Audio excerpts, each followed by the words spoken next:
ناظرین، یہ آدمی جو آپ کو یہاں عدالت میں نظر آ رہا ہے، اصل میں یہ سوچتا ہے کہ وہ ایک بلی ہے۔ کیا ہم سچ میں ایک پاگل آدمی کو دیکھ رہے ہیں، یا پھر وہ سا ڈرامہ کر رہا ہے اپنے کیے گئے جرائم کی سزا سے بچنے کے لیے؟ کیونکہ یہی شخص جو بے خبری سے ایسی حرکت کیے جا رہا ہے، اپنی ماں اور خالہ کے قتل کا مجرم بھی ٹھہرا ہے، لیکن اسے اپنی قریباً 50 بلیوں کا بھی اتنا خیال تھا کہ وہ بالکل ان کی طرح ہی اپنے گھر میں رہتا تھا۔ وہ بلی کی طرح ہی ان کے گدوں پر سوتا اور کھانا کھلاتا۔ اس نے نہانے سے انکار کر دیا کیونکہ وہ پانی سے بھی ڈرتا تھا، اور یہ بھی بتایا گیا کہ اس نے انسانی خوراک کی بجائے صرف اور صرف بلی کا کھانا ہی پسند کیا ہے۔ جہاں تک میرا اندازہ ہے کہ آپ نے بھی کبھی ایسا آدمی نہیں دیکھا ہوگا، اس لیے میں خود اس آدمی کے بارے میں الجھن میں ہوں، اور اسی وجہ سے میں آپ کو نیکولس گیلاد پیرک کی کہانی سے حیران کرنے چاہ رہا ہوں، جسے کیٹ مین بھی کہا جاتا ہے۔ اور جب آپ خود اسے میرے ساتھ مل کر دیکھ لیں تو مجھے فیصلہ کرنے میں آپ کی مدد کی ضرورت پڑے گی کہ کیا آپ کے خیال میں اسے سزا ملنی چاہیے یا نہیں۔ کیونکہ یقین کرو یا نہ کرو، یہ آدمی جو عدالت میں میاؤں میاؤں کو روک نہیں رہا، شروع میں یہ ایک بہت ذہین آدمی کے طور پر جانا جاتا تھا۔ اس کے انکل کا کہنا ہے کہ گیلاد ایک حقیقی جینیس تھا۔ وہ ایک بہترین طالب علم تھا جس نے 16 سال کی عمر میں ہائی اسکول مکمل کر لیا، اور یہاں تک کہ اس نے اسرائیل کے اعلیٰ ٹیک انسٹیٹیوٹ میں کالج اور ماسٹرز کی ڈگریاں حاصل کی، جس نے اسے 24 سال کی عمر میں ایک قابل الیکٹریکل انجینئر بنا دیا۔ اس کی زندگی بہت اچھی گزر رہی تھی جب تک کہ ایک سانحہ اس پر نہ آ پڑا۔ گیلاد کے ساتھ پیش آنے والا سانحہ یہ ہوا کہ اس نے اپنے دادا کو کھو دیا، جنہوں نے ساری زندگی اس کے والد کی حیثیت سے خدمات انجام دی، اور اس دل دہلا دینے والی خبر کے بعد سے چیزیں بدلنا شروع ہو گئی، کیونکہ گیلاد نے اس سے نمٹنے کے ساتھ ہی اپنے آپ کو کھونا شروع کر دیا۔ وہ ذہنی خرابی یعنی مینٹل ڈس آرڈر کا شکار ہو گیا، جس کی تشخیص نہ ہو سکی۔ اس پر سماج دشمن اور خراب رویے کے لیے کئی بار جرمانہ بھی عائد کیا گیا، اور وہ جوئے کی لت میں مبتلا ہو گیا، جس کے نتیجے میں وہ قرض کے گہرے دلدل میں پھنستا گیا۔ ان خراب حالات کا سامنا نہ کر پاتے ہوئے وہ اسرائیل سے ارجنٹینا چلا گیا، وہ جگہ جہاں اس کے آئندہ آنے والے جرائم اس کا انتظار کر رہے تھے۔ شروع میں اس کے پڑوسیوں نے بھی اسے ابھی تک نہیں دیکھا تھا۔ پھر ایک عجیب مشکوک چیز جو کہ اس کے پڑوسی نے ہر روز نوٹ کی، وہ تھی گیلاد کا ہر روز ایک ہی لباس کا پہننا۔ اس کا گھر سانحہ کا حقیقی منظر تھا، کیونکہ کوئی معقول فرنیچر نہیں، بیت الخلاء نہیں، بجلی نہیں، پانی نہیں، صرف اور صرف وہاں موجود کچرا اور کچرے سے بھری چیزیں تھیں۔ اور پھر اس جگہ کے چاروں طرف پالتو جانوروں کا کھانا بکھرا ہوا تھا، جس میں 37 بلیاں اور 4 کتے تھے جو وہاں ایسے بھاگ رہے تھے جیسے ان کا ہی علاقہ ہو، اور گیلاد صرف ان کے ساتھ رہ رہا ہو۔ اس وقت تک گیلاد کو ذہنی طور پر بیمار کہنا ٹھیک ہے، لیکن ان سب عجیب چیزوں کے باوجود بھی وہ کچھ حساب کتاب کر رہا تھا۔ اس نے اپنے اور اپنی والدہ کے نام سے 20 کاروبار رجسٹر کروا رکھے تھے، اور اس کے پاس قانونی طور پر حاصل کیے گئے 40 ہتھیار بھی تھے۔ آخر یہ آدمی اصل میں کر کیا رہا تھا؟ اس نے اس طرح جینے کا انتخاب کیوں کیا؟ یہ سب وجوہات جو بھی ہیں، لیکن اگر آپ ایک بار یہ سن لیں کہ اس نے اپنی ماں اور خالہ کے ساتھ کیا کیا تو آپ بھی گہری سوچ میں پڑ جائیں گے۔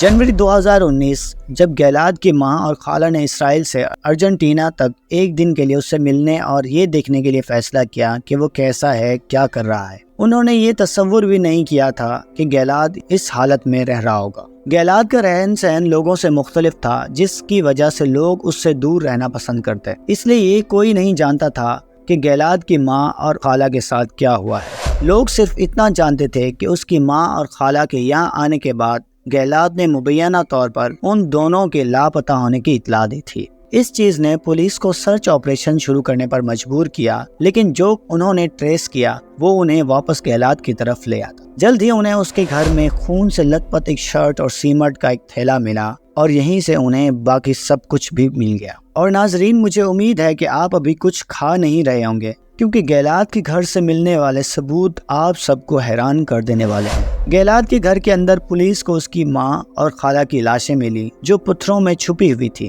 اور لاشوں کے پوسٹ مارٹم سے پتہ چلتا ہے کہ گیلاد کی ماں کی موت گلا گھونٹنے کے بعد ہوئی تھی، جبکہ اس کی خالہ کی موت سینے میں لگنے والی گولی سے ہوئی تھی۔ لیکن یہ بات یہاں ختم نہیں ہوتی، کیونکہ دونوں خواتین کو صرف مارا ہی نہیں گیا، بلکہ ان میں سے ایک جسم کو لوہے کی سلاخ سے سوراخ کیا گیا تھا جو کان میں داخل ہو کر کھوپڑی سے باہر نکالا گیا۔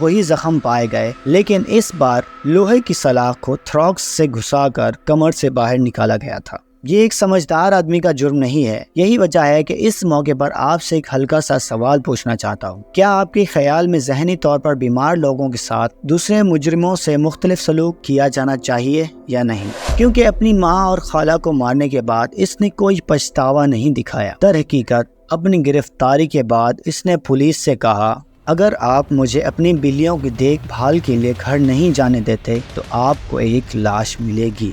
ناظرین، اسے اپنے خاندان سے زیادہ اپنی بلیوں کا خیال تھا اور اس کی دماغی صحت بہت بگڑ چکی تھی۔ اس نے ایسی حرکتیں کرنا شروع کر دی جیسا کہ آپ یہاں دیکھ سکتے ہیں، بہت ہی عجیب و غریب حرکات کرتے ہوئے، اور یہاں تک کہ گڑ گڑانا، غرانا اور اصلی بلی کی طرح پنجے مارنا۔ اسی دوران پولیس حکام کا کہنا تھا کہ وہ عام طور پر کھانے سے بھی انکار کرتا ہے، وہ صرف اپنے لیے دودھ اور بلی کے کھانے کی درخواست کرتا ہے، وہ نہانے سے انکار کرتا ہے، وہ صرف اپنے جیل کے فرش پر ہی پیشاب کر دیتا ہے۔ پیارے ناظرین، آئیے واپس 26 اکتوبر 2021 پر چلتے ہیں، جب وہ اپنے عدالتی مقدمے کے آغاز پر پیش ہوا تو جج کے پاس عدالت میں اس کا یہ عمل ناقابل برداشت تھا۔ گیلاد عدالت میں لگاتار 55 بار ان الفاظ کو دہراتا رہا اور جج اس قدر مایوس ہوا کہ اس نے اسے باہر نکلنے کا حکم دے دیا۔